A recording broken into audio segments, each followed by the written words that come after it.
생명파 시인 가운데에 서정주라고 하는 시인이 계십니다. 그의 아주 주옥과 같은 많은 그 시 가운데에서 아주 짤막한 흥미로운 시가 하나가 있는데요, 다름 아니라 문둥이라고 하는 시입니다. 문둥이. 해와 하늘빛이 문둥이는 서러워 보리밭에 달 뜨면 애기 하나 먹고 꽃처럼 붉은 울음을 밤새 울었다. 아주 짧은 시입니다.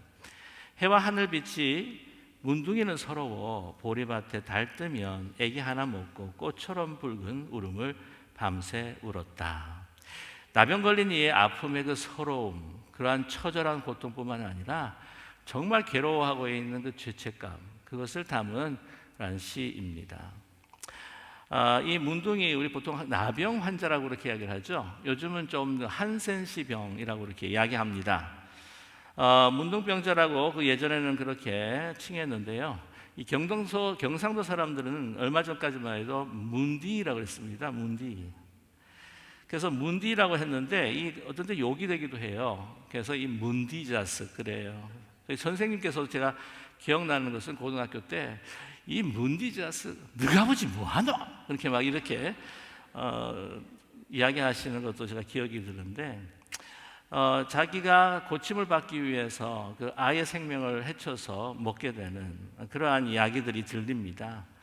그것이 과거에 그런 이야기가 정말인지 사실인지 뭐 그렇다고 하는 분도 계셨는데 참 믿기 힘들 정도로 좀 처절하고 슬프고 너무도 괴로운 이야기이죠.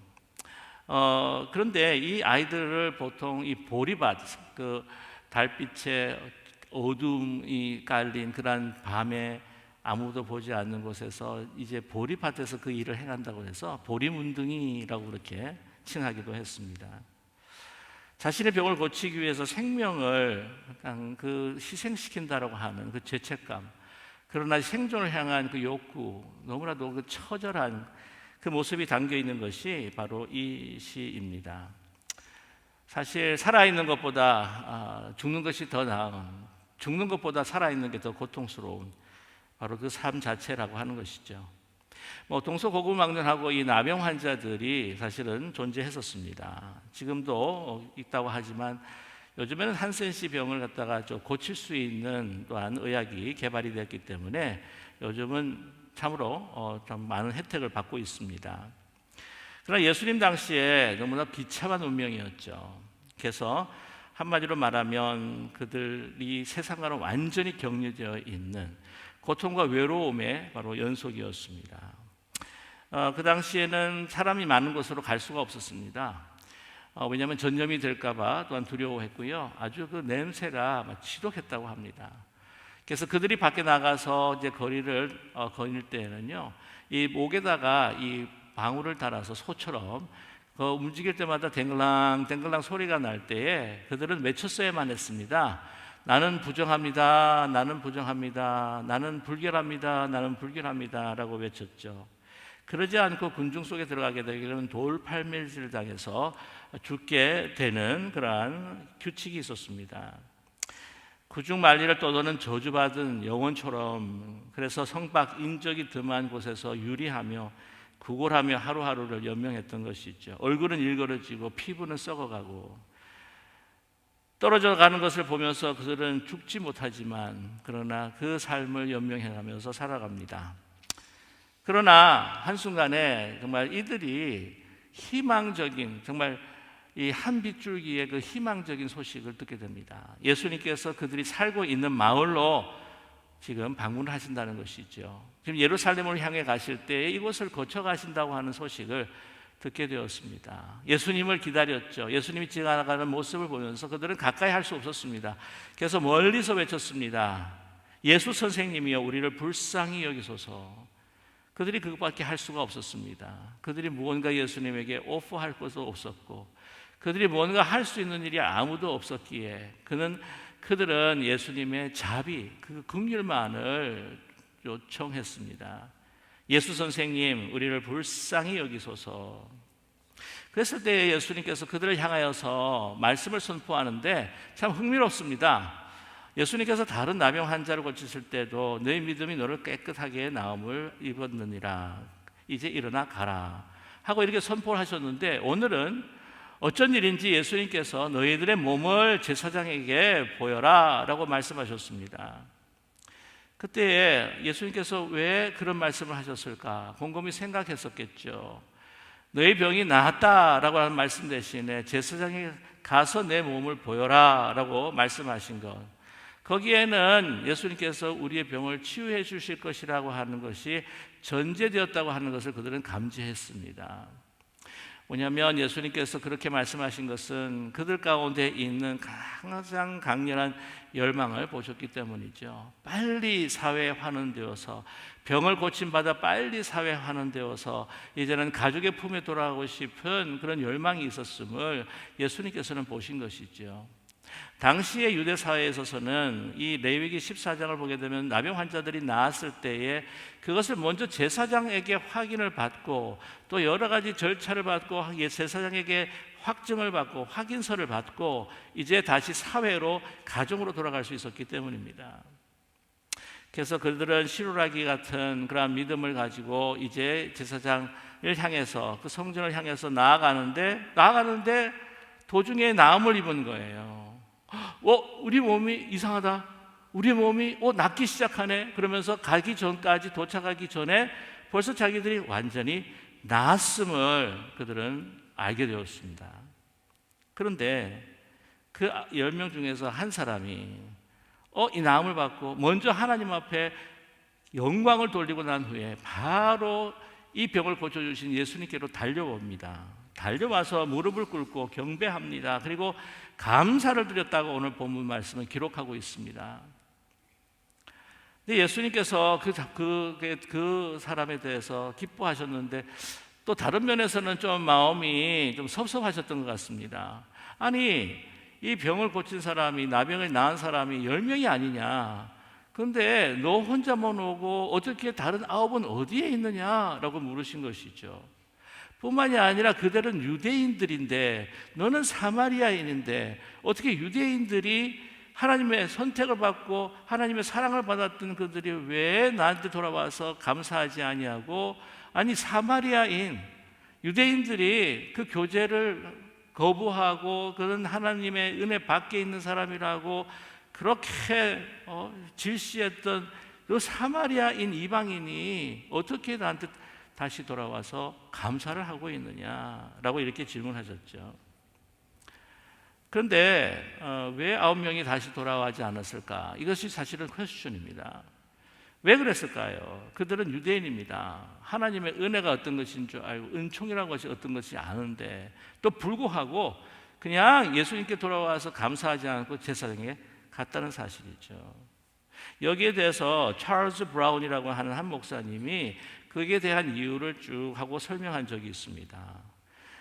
예를 들자면 이런 거죠. 내가 정말 나은 걸까? 라고 의심하는 가운데에서 그냥 제사장에도 간 사람이 있고요.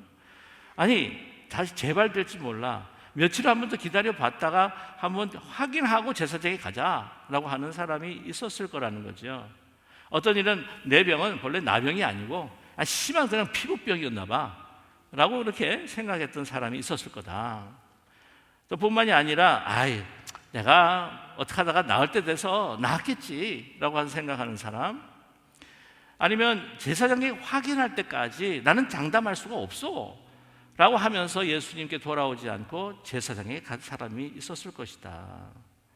아니, 이 사람은 정말 능력이 있는 그러한 사람이라고 알려져 있는데 우리를 고치는 것쯤이야 그냥 당연히 하는 것이 아니겠어? 라고 당연히 그것을 받아들였던 사람이 있었을 것이다. 어떤 사람은 나중에 볼일 다 이렇게 보고 난 다음에 차차 예수님한테 그냥 감사하면 되겠지라고 하는 사람도 있었을 것이다. 여러 가지 이야기를 해요. 어떤 것들은 참 타당하다, 어떤 것들은 조금 약간 억지인 것 같다 하는 생각도 들지만, 근데 제가 생각하는 것은 뭐냐면 이 나음을 받았던 9명이 그들이 가장 소망하고 간절히 바랬던 자기들의 그 소원들을 이루기 위해서 이제 자기를 고쳐주신 예수님을 그냥 잊어버렸다는 거죠. 왜냐하면 집으로 돌아가기를 원한 겁니다. 사회로 환원되기를 원했습니다. 그러기에는 지금 레위기 14장에서 열거하는 제사장의 자기의 몸을 보이고 또한 고쳐야 할 많은 또한 그 과정들이 있었다는 것이죠. 그리고 거기에 필요한 것들이 있습니다. 그래서 거기에 이제 제사장 갈 때에 먼저 또 걱정이 있었을 거예요. 아니, 나 모르는 사이에, 왜냐하면 완전히 격리가 되어 있으니까 고치지 못하는 병이라고 가족들은 포기했을 거니까 내가 가도 거기에는 우리 가족이 이제는 다 없어서 이제 다른 곳으로 이주하지 않았는가, 이사하지 않았는가, 아니 혹시 내 아내가 이제 내가 죽은 줄로 알고 다른 남자한테 혹시 시집간 것은 아닐까, 내 아이는 나를 알아볼 수 있을까 하는 여러 가지, 그 돌아가서도 일어날 일에 대해서 너무나 지금 걱정하고 염려하는 가운데서 예수님 생각은 없었다는 거예요. 뿐만이 아닙니다. 준비할 게 너무 많아요. 자기가 확인을 받고 이제 사회 환원해야 되는데 그 절차 가운데 뭐가 필요하면 이 산새 2마리가 필요합니다. 그래서 한 마리는 그 깨끗한 물에, 흘러가는 물에 씻어가지고 그것을 죽여서 그 피를 뿌려야 될 테고, 한 새는 그냥 다시 이렇게 방생을 해서 이렇게 날려줘야 되기도 하고, 그 피를 백향목 홍색실에 묻혀 우슬초에 준비해서 내 귀에다가 발라야 되고, 그 다음에 모든 것들을 다 제모하고 난 다음에 그 다음에 또 다시 7일을 기다려야 돼요. 7일을 장막 밖에서 7일을 기다렸다가 또 이제 8해 때 돼서 8째 날이 됐을 때에 또 제사를 지내야 됩니다. 레위기 14장 10절을 보게 되면 이런 말씀이 있어요. 이것이 8일째 드려야 할 일인데 그는 흠없는 어린 숫양 2마리와 1년 된 흠없는 어린 암양 1마리와 또 고운 가루 10분의 10 에바의 기름 섞은 소재물과 기름 한 록을 취할 것이요. 아니, 지금 내가 지금 가진 것이 없는데 구걸하면서 연명하며 살았는데 내가 언제 이 산새 2마리를 구하고 이 숫양과 암양을 구하고 또한 이렇게 밀가루를 구하고 고운 가루 10분의 3 에바에 섞은 소재물을 구하고 이거 어떻게 구하지? 어디서 이렇게 얻을 수가 있지? 아니, 나는 지금 나병이 걸렸을 때는 다른 사람들이 멀찌감치 있었지만 그래도 먹으라고 갖다 준 것이 있지만 나는 지금 완전히 환원되지 못한 상황 속에서 내가 어떻게 일을 하며 내가 어떻게 벌 수가 있으며 지금이라도 당장 뭐 먹을거리를 해결하기도 힘든데 아니 내가 어떻게 해야 되지라고 하는 근심, 걱정, 또한 이 상황 속에서 불평, 이런 것으로 인해서 완전히 예수님께서 나를 고쳐주셨다 뿐만이 아니라 내가 고침을 받았다고 하는 환희와 기쁨을 상실할 수밖에 없었다는 거죠. 돌아오지 못합니다. 그런데 왜 사마리아인은 돌아왔을까? 사마리아인은 제사장에 가도 받아주질 않아요. 사마리아인이기 때문에, 유대인들이 거부하는 사람이기 때문에, 그들은 더러운 존재이기 때문에, 그렇기 때문에 그에게 남은 분은 자기를 고치신 누구요? 예수님 한 분밖에 생각이 안 나는 거예요. 하나님 앞에 영광을 돌리고 다시 예수님을 찾아서 하나님 예수님께 감사하는 이 사마리아인. 그랬을 때 그 사마리아인은요, 이 몸만 고침을 받은 것이 아닙니다. 돌아가서 예수님께 감사하고 하나님 앞에 영광을 돌릴 때에 예수님을 만나서 예수님의 영혼 구원의 그 선포를 듣게 되는 거죠. 예수님께서 뭐라고 말씀하십니까? 일어나 가라, 내 믿음이 너를 구원하였느니라 말씀하고 있습니다. 9명이 전혀 믿음이 없었다고 볼 수는 없어요. 왜냐하면 예수님께서 제사장에 가서 뵈라 했을 때 막 달려가서 자기의 몸을 뵈려고 했어요. 돌아오지 않아서 문제지. 그러나 감사하는 마음으로 주님께 돌아온 이는 이 육신의 고침만이 아니라 뭐예요? 그 영혼 깊은 곳에 있는 모든 죄악을 씻고 예수님께서 선포하시는 영생의 구원을 그가 받게 되었다고 하는 사실입니다. 그래서 여기서 말할 수 있는 것은 감사하지 않는 믿음은 온전한 믿음이 될 수가 없습니다. 다시 한번 말씀을 드릴게요. 감사하지 않는 믿음, 그것은 참된 믿음, 온전한 믿음이 아닙니다. 불완전한 것입니다. 영원한 영혼의 문제를 해결할 수 없는, 완전한 믿음이라고 하는 것은 육신과 영혼의 필요를 모든 것들을 채우고 구원할 수 있는 그 믿음은 바로 감사로부터 시작을 한다는 거예요. 여러분, 광야의 유랑 생활했던 이스라엘 백성들 생각나십니까? 그들이 얼마나 하나님의 은총을 많이 받았습니까?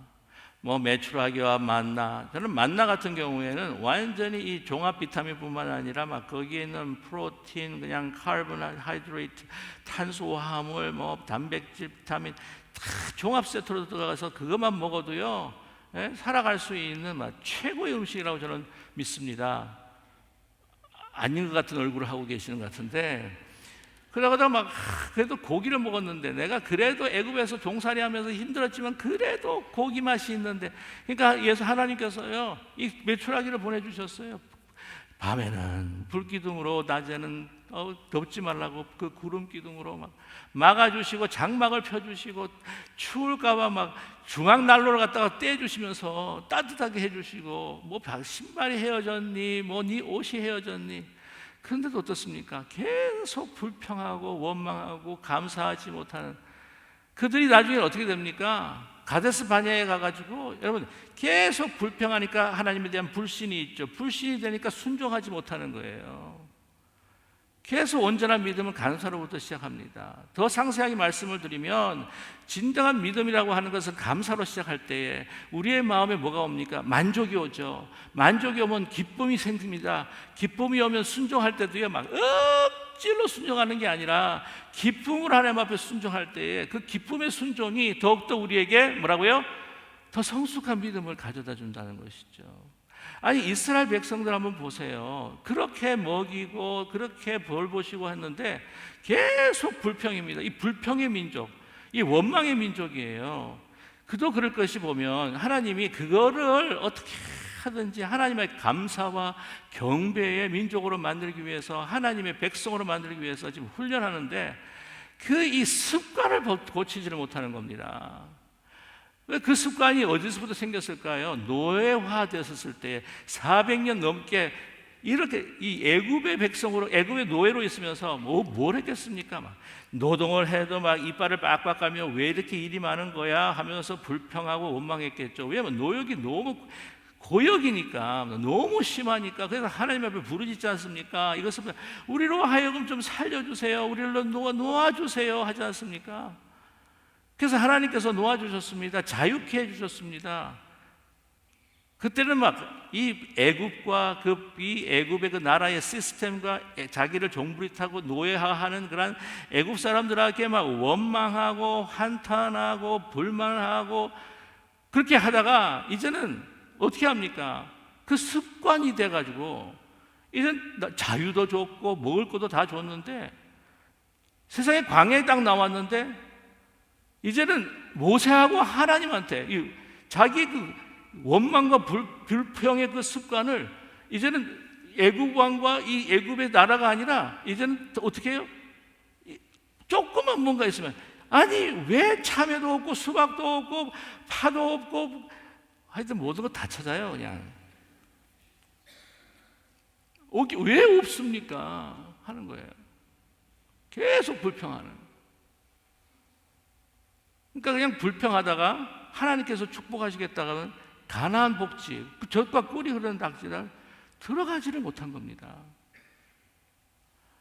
하나님은 그러하여금 하나님 앞에 감사 찬양을 올려드리고 하나님 앞에 경배하고 그 입술로 하나님을 높이는 그런 백성이 만들기를 원하셨다는 거예요. 그 이세들이 들어가지 않습니까? 저 보세요 한번. 여러분, 그리고 이 감사라고 했을 때 이 감사는 관계를 맺게 해줘요.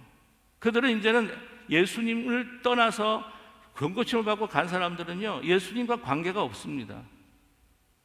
그런데 예수님께 돌아온 이 사마리아인 나병 환자는, 고침을 받은 나병 환자는 예수님을 만나서 감사하고, 그 감사함으로 인하여서 예수님을 만나고 예수님과의 깊은 교제를 통해서 이 구원의 생명의 말씀을 듣게 되고. 여러분, 감사라고 하는 것은 무엇이냐면 그 대상이 나의 중심이 되는 거예요. 감사할 때 불평불만하면 그 삶의 중심이 누구냐? 나예요. 그러나 감사하면 그 중심은 그 대상이 나의 중심이 되는 거고 그분과 깊은 관계를 맺게 되는 거죠. 이게 병 고쳐주면 좋아하고 안 고쳐주면 불만이고 이게 계약입니다. 여러분, 저와 여러분 우리 부모와 자녀 관계에서 한번 생각을 해보십시다. 부모와의 자녀의 관계는요 언약의 관계지 어떤 상황 속에서도 끊을 수 없는 혈연 언약의 관계지 계약의 관계입니까? 아니 그런데 어떤 자녀들이 우리가 병들거나 우리가 약하거나 건강하거나 우리가 재산이 있거나 없거나 관계없이 정말 관계없이 부모님 앞에 너무 감사해서 내가 부모님 앞에 저를 사랑으로 자라게 해주시고 키워주신 그 은혜가 너무 좋아서 이 부모님의 상황에 관계없이 찾아뵙고 감사합니다. 또 하나 부모님 뵙고 기쁘게 해드리고 그런 자식이 좋지 않으세요? 자식이 오는데 부모님한테 좀 먹을 거 있으면 내가 오고 별로 먹을 거 없으면 안 오고 그냥 병들어서 누워 계시는데 수발만 해야 되겠고 나 안 가고 건강해서 좀 더 도움이 되고 가서 선물해도 나한테 주고 세상에 제가 한번 들은 이야기인데요. 자녀손들이 좀 더 많이 와서 덜 외로우려고 하면은 혹시 자기 집이 있으면 재산을 갖다가 영몰기지를 해가지고 돈을 타가지고 그냥 나중에 죽어서 하지 말고 올 때마다 그냥 한 500불씩 계속 주면 계속 온대요. 손주들도 또 계속 온답니다. 아니 그런 자녀, 그런 손주들 좋으세요? 그래도 좋아요. 부모라 어쩔 수 없다 하셨지만 그러면 우리가 예배를 드릴 때 왜 왔나요? 하나님께 받은 은혜가 너무 감사해서 온 것이 아닙니까? 예배 드리는 거 아니에요? 왜 그래요? 찬양합니까? 하나님께 받은 은혜가 너무 감사해서 우리가 왜 하나님 앞에 봉헌합니까? 내가 받은 축복이 너무 넘치고 커서 드리는 거 아니에요? 세상에 와가지고는 예배 드리면 하나님한테 나 좋은 거 주시겠지? 그래서 뭐가 좀 일이 잘 안 되면 나 예배 안 가.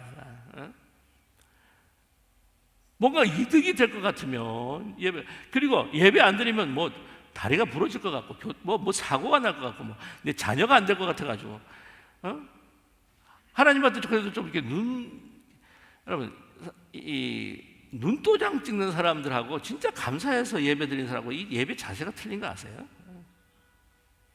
건성건성 예배 드립니다. 눈도장 찍으러 온 사람들은 정말 넘치는 감사가 충만해서 오신 분들은요 하나님에게 집중이 되어 있습니다. 우리 섬김도 마찬가지예요. 내가 섬겨서 뭐가 이익이 있고 내가 섬겨서 내가 먼저 나 자신의 어떤 사심들이 채워지고 내가 이거 섬기기 때문에 다른 사람들이 봐주고 내가 또 책임감이 있기 때문에 어쩔 수 없이 하고 그게 아니라 내가 너무 감사해서 여러분 예배, 찬양, 섬김, 봉사, 선교 모든 것들이 다 감사로부터 시작하는 겁니다. 감사 없는 믿음은 정말 아니에요. 감사합니다. 여러분 감사의 인생은요 어떤 것보다도 큰 축복이고 선물입니다. 감사는 정말 하나님과 내가 하나님 중심으로 하나님을 만나게 되고 하나가 되는 것입니다. 하나님의 그 깊은 사랑을 더 깊이 깨닫게 되는 겁니다. 월터 보이라고 하는 사람은 감사하지 못하는 마음은 나병보다도 더 나쁜 것이다. 여러분 들으셨습니까? 월터 보이라고 하는 목사님이 감사하지 못하는 마음은 나병보다 더 나쁜 것이다. 여러분 우리에게 주신 여러분 은혜를 생각해 보십시오. 다른 거 다 제쳐놓고 영생을 주시지 않으셨습니까? 1968년 78세 나이로 사망한 여러분 잘 아시는 헬렌 켈러. 여러분 헬렌 켈러만큼 정말 우리가 생각했을 때에 그렇게 복이 없는 사람도 어디 있을까? 태어날 때부터 시각장애자죠, 청각장애자죠, 언어장애자입니다. 그러나 그가 이루었던 놀라운 하나님의 은혜로 인한 그 업적들을 우리가 너무 잘 알고 있죠. 그녀가 마지막 죽는 순간에 감사하면서 그 마지막 날을 남기고 소천을 하였습니다. 첫 번째, 내가 감사하는 것은 나에게 행하신 하나님의 놀라운 일들을 알게 해주셔서 감사하다. 그보다 더 큰 감사는 내가 암과 같은 세월을 지냈을 때에 나의 등대처럼 비출 수 있는 믿음을 나에게 주신 것을 감사하다. 세 번째, 최고로 감사하는 것은 빛과 꽃과 천상의 노래로 가득한, 이제는 내가 눈을 떠서 주님과 주님을 바라볼 수 있는 하나님의 그 나라를 나에게 주신 것으로 나는 최고로 감사하다.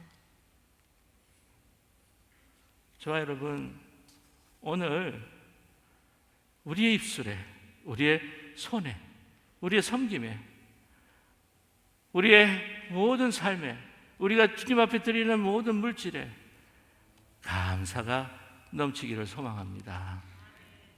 그래서 오늘 식사 같이 하시더라도, 또 같이 이야기를 나누시더라도 나에게 가족을 주신 하나님 감사합니다. 이렇게 만나는 음식도 주고 선물도 주는 교회 너무 고맙고 감사하다. 아멘이 없으시네. 이렇게 주신 만남을 감사하다. 지금 여기저기 쑤시고 여기를 부러져가지고 지금 회복이 되어 있긴 하는데, 그래도 걸어 다닐 수 있고 내가 찬양할 수 있게 해주셔서 하나님 감사합니다. 오늘은 다른 말 말고 정말 우리의 모든 손길과 우리의 마음과 우리의 입술에 여러분 감사합니다. 우리 동안 사람이 좀 약간 정신이 없는 사람들처럼 보일지라도 감사합니다. 감사합니다. 뭐요? 그냥 감사합니다. 그냥 감사합니다.